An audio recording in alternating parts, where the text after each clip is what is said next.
So you got your Mustang Dark Horse and you're ready to mount your number plates onto the car, and you've come across this. You've got multiple holes in multiple positions. I'm going to show you the good way to put it on and the cheap way to put it on. Let's get into it.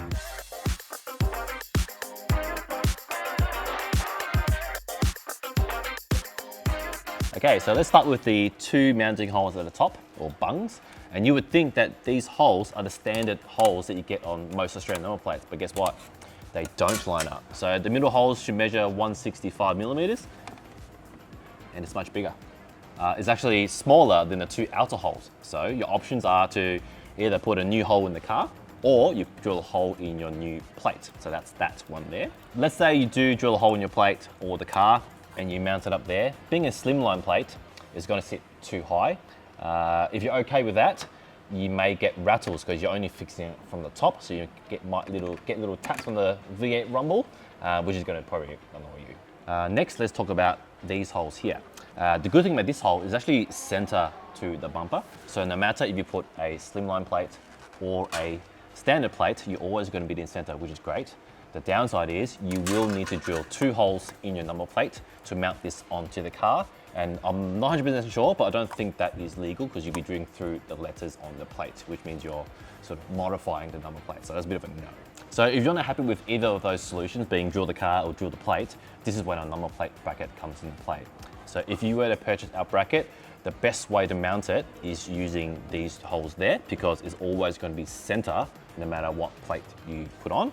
Also, it does line up with our bracket. The holes line up, and you can also adjust it. You can also go higher if you wanted to.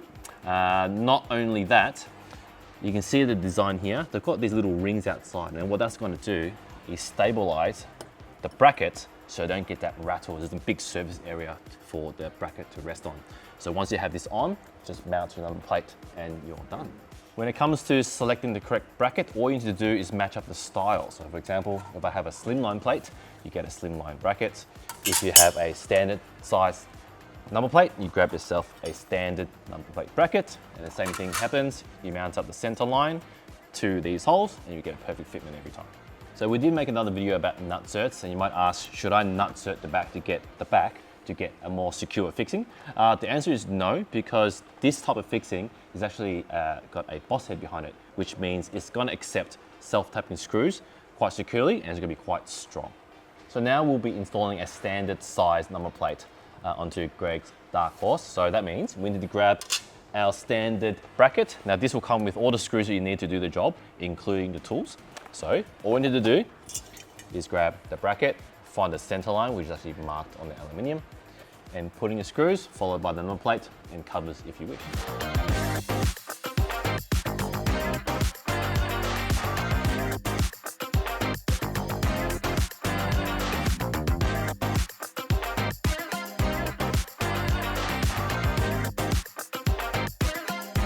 So that's all the different ways you can mount a number plate. People will ask me, look, do I really need a bracket? No, you probably don't. But if you're a true car enthusiast and have a car like a Dark Horse, you probably definitely want. So I hope you found this video useful, and thanks for watching.